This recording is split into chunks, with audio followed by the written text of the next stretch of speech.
नमस्कार दोस्तों, स्वागत है आपका मेरे YouTube channel electric guide and tips पर। आज इस वीडियो में हम जानेंगे कि जब किसी इंसान को इलेक्ट्रिक शॉक लगता है या बिजली का झटका लगता है तो वो हमें वोल्टेज की वजह से लगता है या करंट की वजह से।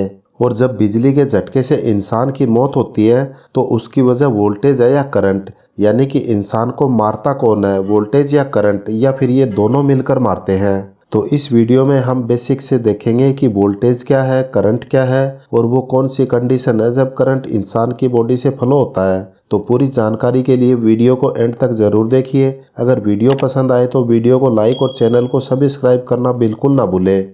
दोस्तों, करंट और वोल्टेज के कॉन्सेप्ट को हम एक गन और बुलेट के उदाहरण से समझेंगे। मान लीजिए जब हम किसी इंसान को गन से शूट करते हैं तो शूट करते ही उस इंसान की मौत हो जाती है।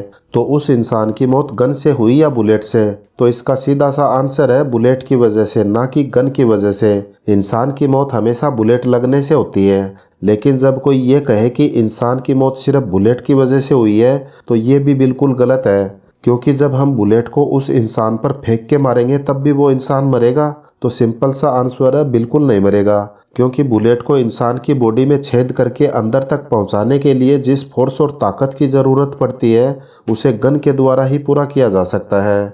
अगर हम गन को बहुत करीब से शूट करेंगे तो बुलेट बहुत ही ज़्यादा फोर्स और ताकत के साथ इंसान के शरीर को पार करके निकल जाएगी, जिससे इंसान की तुरंत मौत हो जाती है। और जब हम कुछ दूरी से गन शूट करेंगे तो बुलेट उस इंसान के शरीर के अंदर तो जाएगी, लेकिन इंसान मरने से भी बच सकता है अगर उसके बॉडी ऑर्गन डैमेज ना हो। तो इस उदाहरण से हमें ये समझ में आया है कि इंसान ना तो अकेली बुलेट से मर सकता है और ना ही अकेली गन से मर सकता है। इंसान को मारने के लिए गन और बुलेट दोनों का होना जरूरी है। तो ठीक उसी प्रकार इंसान को इलेक्ट्रिकल शॉक लगने के लिए भी वोल्टेज और करंट दोनों का होना जरूरी है। अकेला वोल्टेज कुछ नहीं कर पाएगा और ना ही अकेला करंट कुछ कर पाएगा, लेकिन जब ये दोनों मिलते हैं तभी इंसान को बिजली का झटका लगता है। लेकिन आपने कई बार देखा होगा कि बिजली का झटका लगने के बाद भी इंसान मरने से बच जाता है और कई बार झटका लगते ही आदमी की मौत हो जाती है। तो इसे अच्छे से समझने के लिए पहले हमें वोल्टेज और करंट को समझना होगा कि कौन सी कंडीशन में इंसान शॉक लगने के बाद भी बच सकता है और कौन सी कंडीशन में इलेक्ट्रिकल शॉक लगते ही इंसान की डेथ हो जाती है। तो सबसे पहले हम ये देख लेते हैं कि वोल्टेज क्या होता है।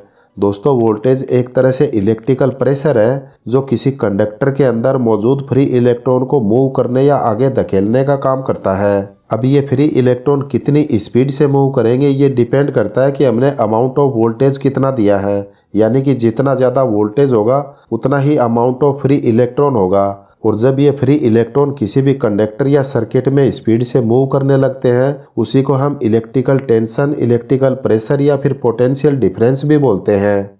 दोस्तों, अब हम ये भी देख लेते हैं कि करंट क्या होता है।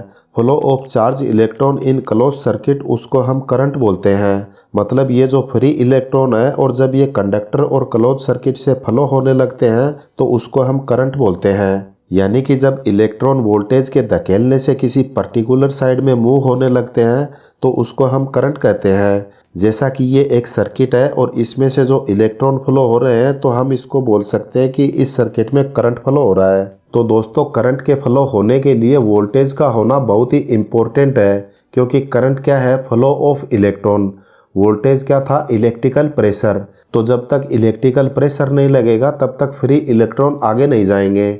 और जब वोल्टेज इलेक्ट्रॉन को धकेलता है तो इलेक्ट्रॉन मूव करते हैं और करंट फ्लो होता है। जब हम मल्टीमीटर से किसी बैटरी का वोल्टेज चेक करते हैं तो वहाँ पर भी हमें वोल्टेज शो करता है। और किसी भी मेटल या कंडक्टर की फिजिक्स पढ़ोगे तो उसमें भी न्यूट्रल कंडीशन में इलेक्ट्रॉन मौजूद रहते हैं। मतलब ना तो अकेला वोल्टेज किसी को शॉक दे सकता है और ना ही कंडक्टर में मौजूद इलेक्ट्रॉन किसी को शॉक दे सकते हैं। मतलब वोल्टेज अकेला रह सकता है, बट करंट को फ्लो होने के लिए हमेशा वोल्टेज चाहिए तो चाहिए। बिना वोल्टेज के करंट कभी फ्लो नहीं हो सकता। तो दोस्तों, हमारा क्वेश्चन ये था कि इंसान को मारता कौन है, वोल्टेज या करंट? तो इसका कोई एक आंसर बताना हो तो हमें जो इलेक्ट्रिकल शॉक लगता है वो करंट की वजह से लगता है। तो क्या वोल्टेज का कोई काम नहीं होता? नहीं दोस्तों, ऐसा भी बिल्कुल नहीं है। इलेक्ट्रिकल शॉक लगते वक्त वोल्टेज का भी बहुत बड़ा रोल होता है, वो मैं आपको आगे बताऊंगा। लेकिन वो शॉक कितना सीवियर होगा ये दो चीज़ों पर डिपेंड करता है। First is voltage and second is resistance. अगर हम वोल्टेज के रेफरेंस से देखें तो दोस्तों 7 मिली एम्पियर से नीचे का करंट हमारी बॉडी से फ्लो होगा तो हमें पता तक नहीं चलेगा कि हमारी बॉडी से करंट भी फ्लो हो रहा है। वहीं पर अगर 7 मिली एम्पियर से ज़्यादा का करंट फ्लो होगा तो हमें थोड़ा बहुत महसूस होगा कि हमारी बॉडी से करंट फ्लो हो रहा है या कुछ हाथ में झुंझुनाहट जैसा महसूस होगा। दोस्तों अगर 75 मिली एम्पियर से नीचे का करंट हमारी बॉडी से फ्लो होता है तो उस कंडीशन में हम अपने बॉडी पार्ट को करंट लगने से छुड़ा सकते हैं। जैसा कि इलेक्ट्रिकल काम करते वक्त आपको शॉक लग जाता है और आप अपने हाथ को पीछे खींच लेते हो और करंट लगने से बचा लेते हो, इसका मतलब हमारे बॉडी से 75 मिली एम्पियर से नीचे का करंट फ्लो हुआ है। लेकिन करंट अमाउंट 75 मिली एम्पियर से ऊपर होगा तो उस कंडीशन में आप अपने हाथ को नहीं छुड़ा पाओगे और आपको सीवियर शॉक लगेगा जिससे आपके बॉडी ऑर्गन डैमेज हो जाएंगे या आपकी डेथ भी हो सकती है।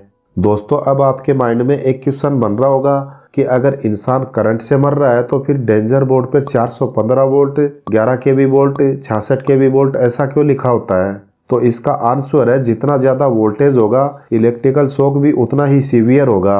आपने कई बार देखा होगा कि हमारे घरों के आसपास से जो 11 केवी की लाइन गुजरती है उनके कांटेक्ट में आते ही इंसान की तुरंत डेथ हो जाती है। लेकिन वहीं पे हमारे घरों में जो 220 वोल्टेज सप्लाई आती है उसमें इलेक्ट्रिक शॉक लगने के बावजूद भी इंसान मरने से बच जाता है।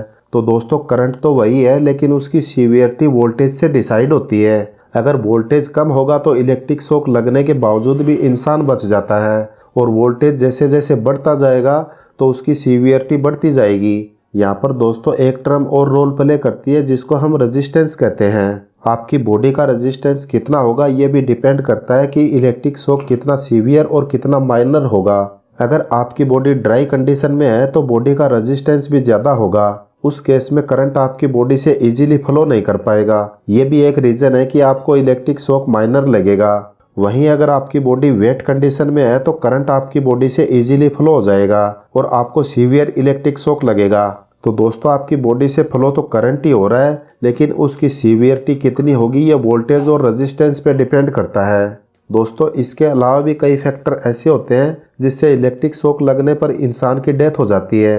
जैसे कि इलेक्ट्रिक शॉक उस इंसान को कितनी देर के लिए लगा है, बॉडी का कौन सा पार्ट इलेक्ट्रिकल सप्लाई से टच किया है और इलेक्ट्रिकल सिस्टम की फ्रीक्वेंसी और वोल्टेज कितना है। अगर वोल्टेज और फ्रीक्वेंसी ज़्यादा होगा तो उस इंसान के मरने के चांस भी बढ़ जाते हैं। तो दोस्तों इस वीडियो में आपको समझ में आ गया होगा कि इंसान को करंट मारता है लेकिन वोल्टेज का भी उतना ही ज़्यादा रोल होता है।